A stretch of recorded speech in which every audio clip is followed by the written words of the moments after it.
อันนี้ร้านทรายบ่นี่ฮะตัวร้านทรายมาซอยน้ำนอ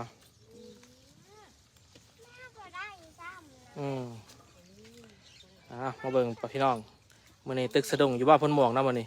ป๊าดตัวผู้พี่น้องผู้ป๊าดตู้ได้ผู้ดูผู้ป๊าดตัวผู้ป๊าดตัวผู้มื้อนี้เขาชื่อเลขปลาป๊าดตัวผู้เจ้าบ่ถึกเลขแต่เจ้าได้ปลาแล้วมื้อนี้ป๊าดตัวท่านั่งได้ปลายังน่ะปลายังน่ะปรากฏบ่นั่นโอ้ปลาขอท่านน่ะผู้ขนาดอันนี้ว่ามื้อนี้บ้านโพดม่วงพี่น้อง มาเบิ่งมาชมกันเด้อ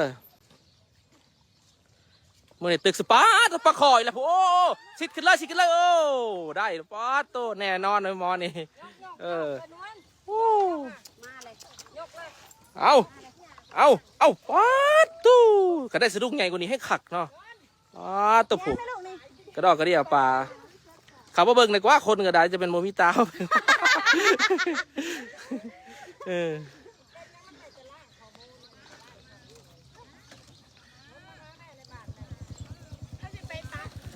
เขาเบิ่งเด้อพี่น้องเด้อตึกสะดุ้งมื้อนี้ได้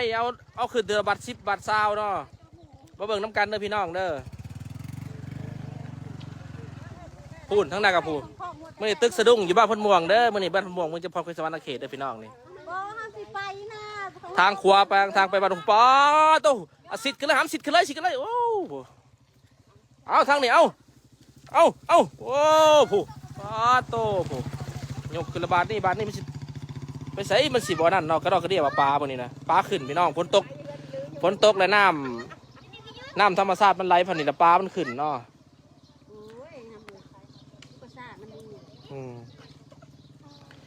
เอาทางหนาเอาโอ้ผู้ทางหนาแต่โต2 โตโอ้ทางหนาผู้เป็น10ผู้ทางหนาพี่น้องผู้เห็นอยู่บนน้อผู้มันแต่ง่ายเป็นความเล่าแล้วตกกระดอกกระเดียจังมันนี่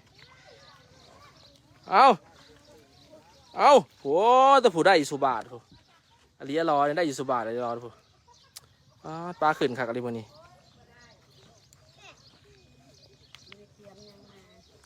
กล้องเขาจนห่อนแต่ผู้ทางไหนกับพี่น้องทางไหนผู้สิเต็มคลองเลยเด้อนี่ผู้กดไลค์กดแชร์ในเด้อวันนี้พัดจากเบิ่งปลาละลายนะผมกดไลค์กดแชร์ในสิปิดไลค์ได้บาทนี่ได้ตะผู้ปลาโตผู้โอ้ยพุ่นพี่น้องเอ้ยกระดอกกระเดียว่าปูปลาผู้ปลาโตว่ะปลาโตผู้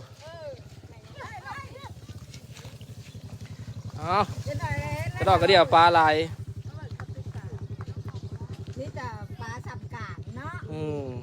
พอดีเลยปลาสักหน่อยก้อยกับพอดีเห็ดปลาแดกกับพอดีเนาะพออยากได้ปลาสั่งได้เด้อนี่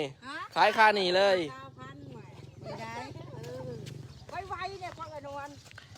โอ้ทั้งนักกับผูกป้าตัวอยู่มันเข้าตึกหมดเนาะเหมือนเนาะไล่ไปเจ้าสิไปไซส์มานี่ฮะเจ้าคือไปเอาสะดุ้งมาตึก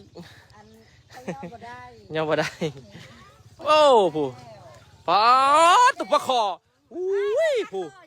ปลาโตผู้ไม่ได้ธรรมดาตึกสะดุ้งมาเลยทั้งมารทั้งยังเราพี่น้องเนาะกระดอกกระเดียดิบุญญี่ปุ่นสีเศร้าไล่สดทางอันนี้แล้วเป็นไล่สดทาง YouTube เดี๋ยวบาทนี่สิปิดได้บ่มีคนเบิ่งเด้อบ่มีคนแชร์